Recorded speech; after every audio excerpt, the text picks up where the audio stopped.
devotees.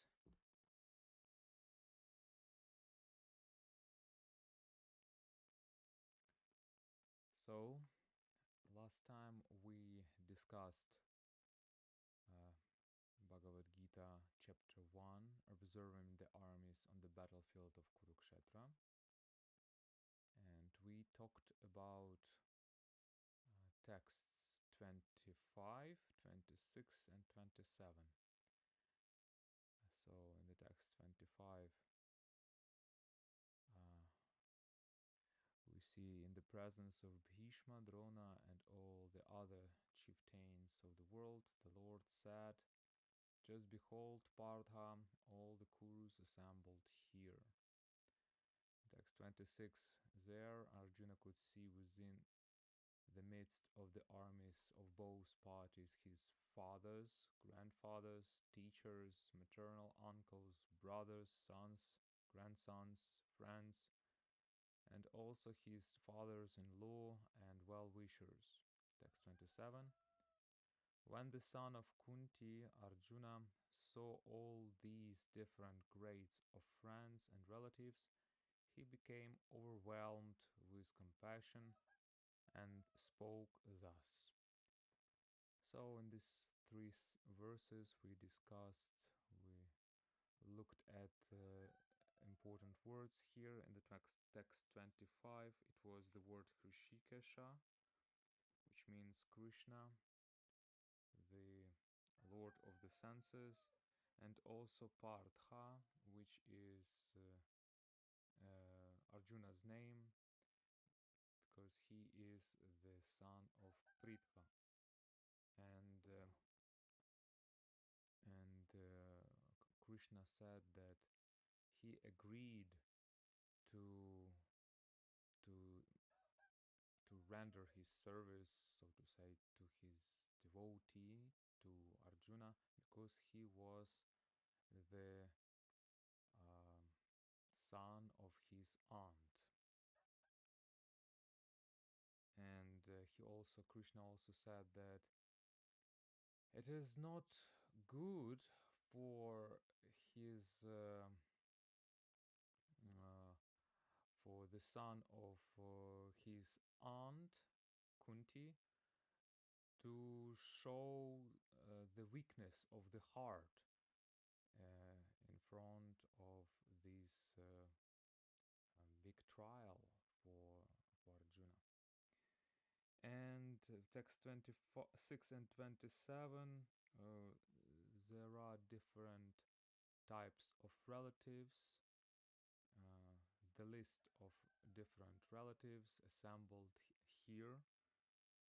Among them there are fathers, grandfathers, teachers, brothers, friends, and well-wishers.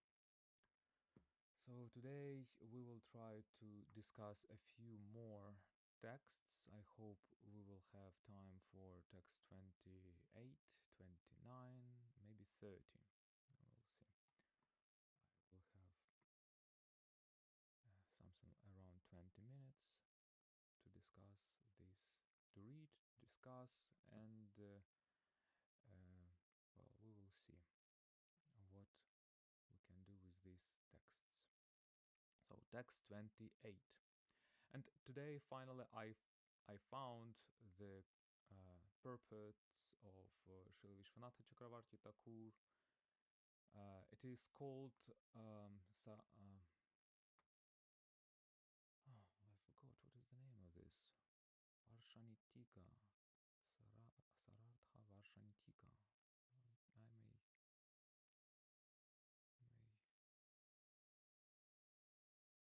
I mistaken. Well, what is the name of it? I don't remember. All right. What is the name of this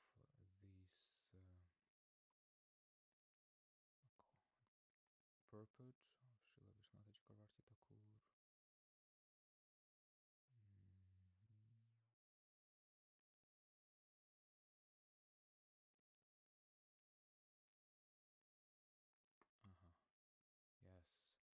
Sarartha Varshani Tika, which means the Bhagavad Gita Sarartha Varshani Tika, which is translated as the flow of basic truth, the commentary which showers the essential meaning. Srila Vishwanatha Chakravarti Thakur needs no introduction among the followers of Lord Chaitanya. Let's make it a little bigger. Here we go. So, Srimad Bhagavad Gita, commentary by Srila Vishwanatha Chakravarti Thakur, Sarartha Varshani Tika, the commentary which showers the essential meaning. Srila Vishwanatha Chakravarti Thakur needs no introduction among the followers of Lord Chaitanya, nor does his commentary on the Bhagavad Gita called Sarartha Varshani Tika. The title literally means the commentary which showers the essential meaning. Essential meaning. His commentary explains the Gita from the perspective of pure bhakti defined by Sri Rupa Goswami as Uttama Bhakti, emphasizing the sweetness and mercy of Krishna as Swayam Bhagavan above all else, and expounding the philosophy of Acharya Bheda Bheda of Chaitanya Mahaprabhu. Though familiar with the commentaries of Ramanujacharya, Sridhara Swami, and Madhusudana Madhusudana Saraswati, he presents an original and brilliant exposition on pure bhakti, which is unique among the Gita commentaries for its simplicity and sweetness. So this is Shri Vishwanatha Chakravarti Thakur displayed over here on the picture on the left, and the Samadhi of Vishwanatha Chakravarti Thakur in Vrindavana. So Sarartha Varshani Tika, which means literally means the commentary which showers or gives this shower of essential meaning. Essential, which means very important meaning. So we'll try to also read a little from this. Let's start with number 28. Arjuna Uvacha Drishtve Mam Svajanam Krishna Yutsum Samupashitam Sidanti Mama Gatrani Mukham Cha Parishushyati. Translation. Arjuna said, "My dear Krishna, seeing my friends and relatives present before me in such a fighting spirit, I feel the limbs of my body quivering and my tongue drying up." Purport by Srila Prabhupada. A man who has genuine devotion to the Lord has all the good qualities which are found in godly persons or in the demigods, whereas the non-devotee, however advanced he may be in material qualifications, by education and culture, lacks in godly qualities. As such, Arjuna, just after seeing his kinsmen, friends, and relatives on the battlefield, was at once overwhelmed by compassion for them who had so decided to fight amongst themselves. As far as his soldiers were concerned, he was sympathetic from the beginning, but he felt compassion even for the soldiers of the opposite party, foreseeing their imminent deaths. And while he was so thinking, the limbs of his body began to quiver, and his mouth became dry. He was more or less astonished to see their fighting spirit.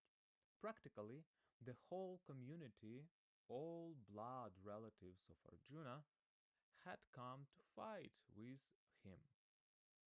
This overwhelmed a, uh, this overwhelmed a kind devotee like Arjuna.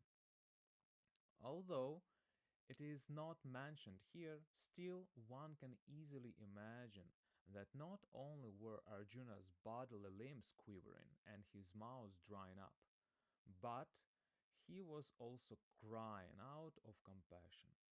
Such symptoms of Arjuna in such symptoms in Arjuna were not due to weakness, but to his soft-heartedness, a characteristic of a pure devotee of the Lord.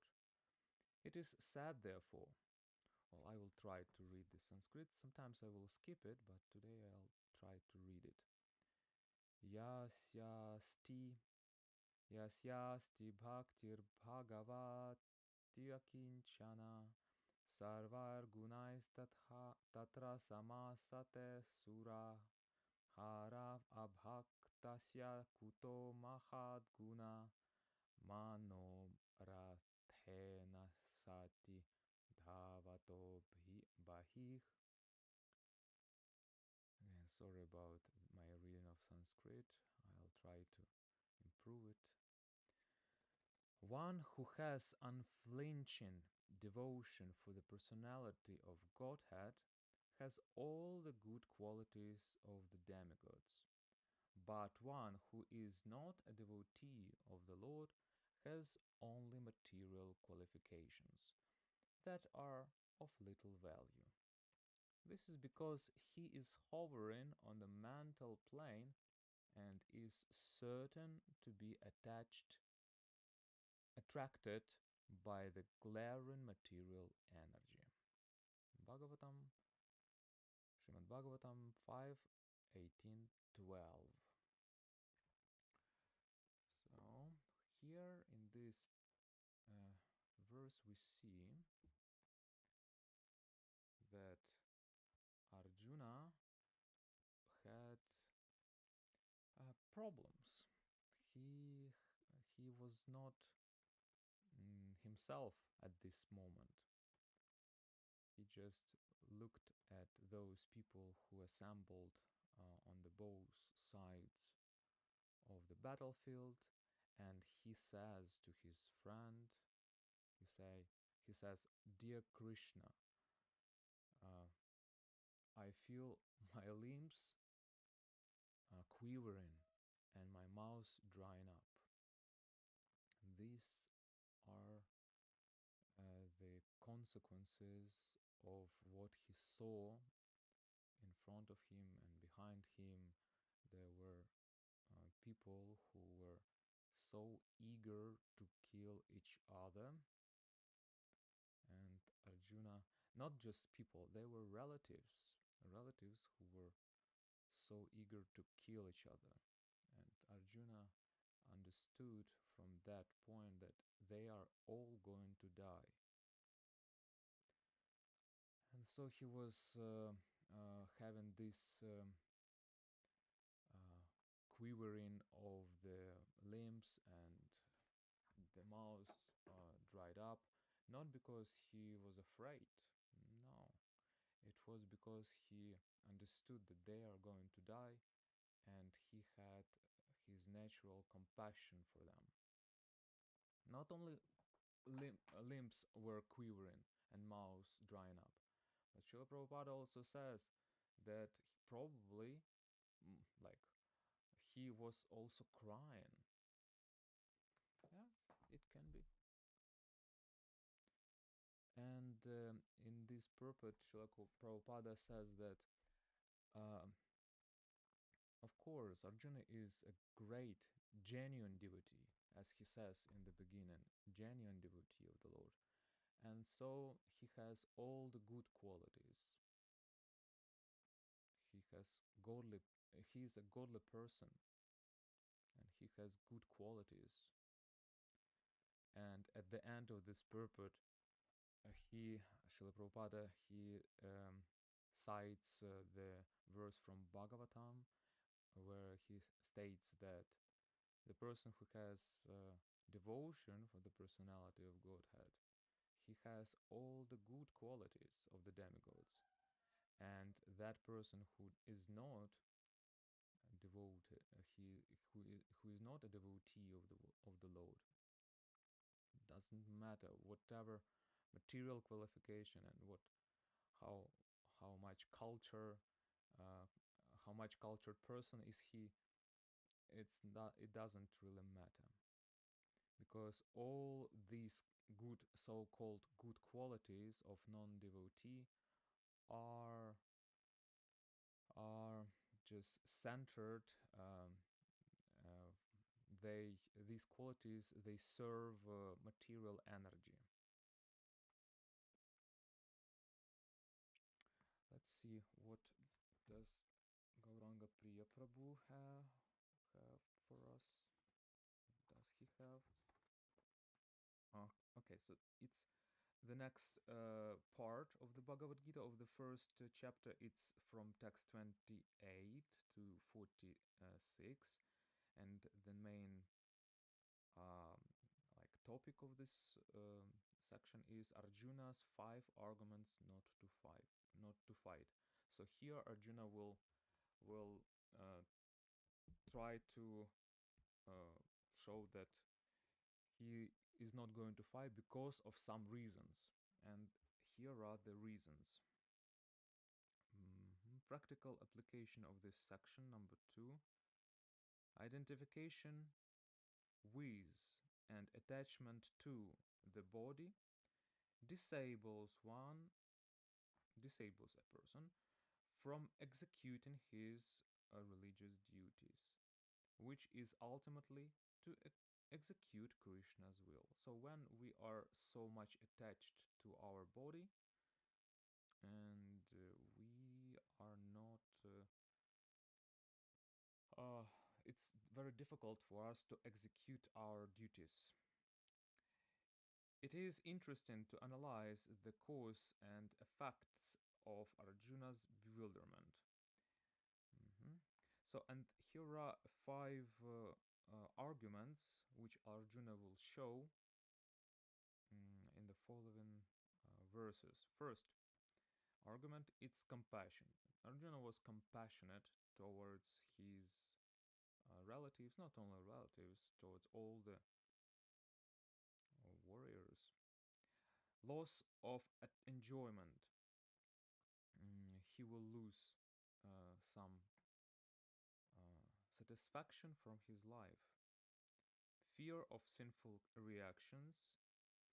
Destruction of family traditions, which is a very serious argument. It is true. By killing the elders, Arjuna says that we will destroy the traditions, and if traditions are destroyed, bad consequences follow. And the last one is indecision. So Arjuna is doubtful whether fight or not. All right. And let's read a little bit from the Vishwanath Chakravarti Thakur's purport. We'll try. This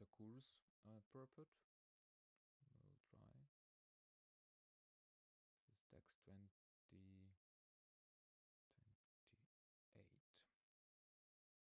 And we will finish here. Vishwanath Chakravarti Thakur,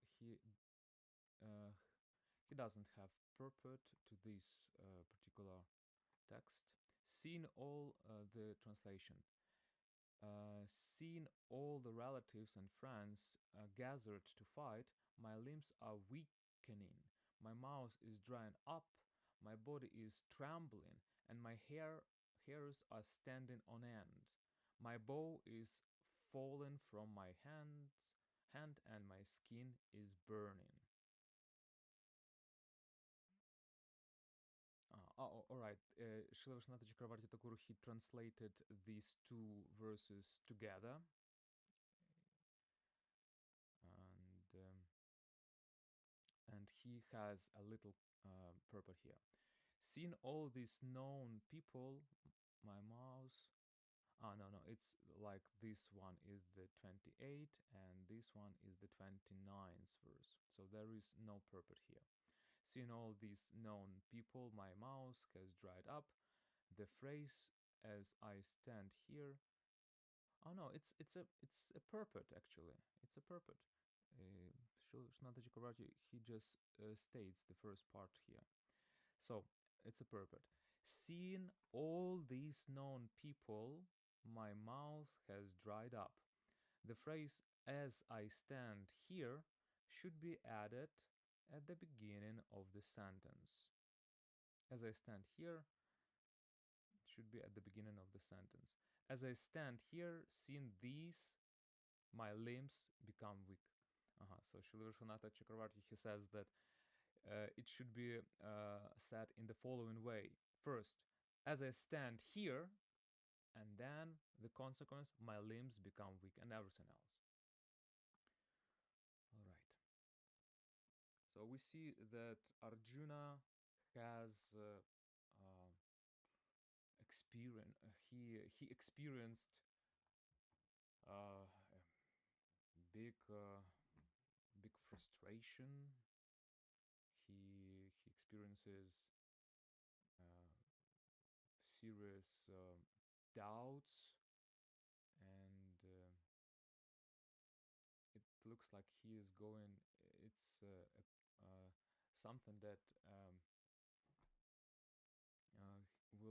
will be shown in the like he will tell Krishna why he doesn't want to fight,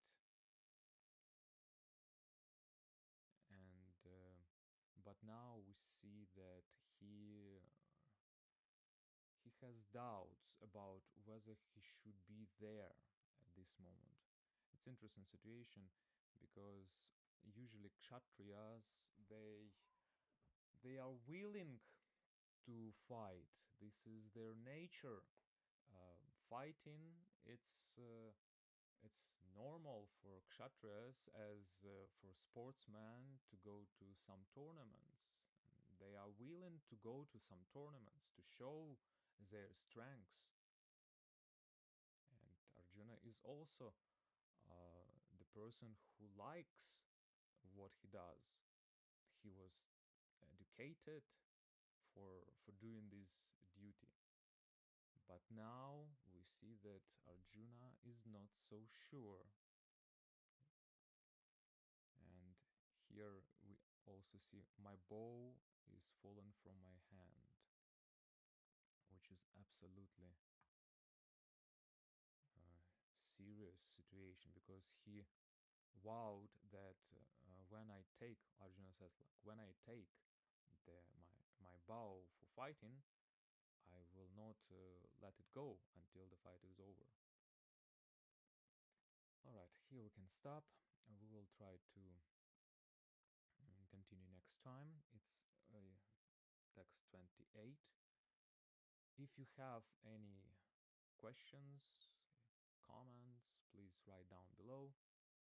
I'll be happy to read them. And now, thank you for coming here. It was my pleasure to read it.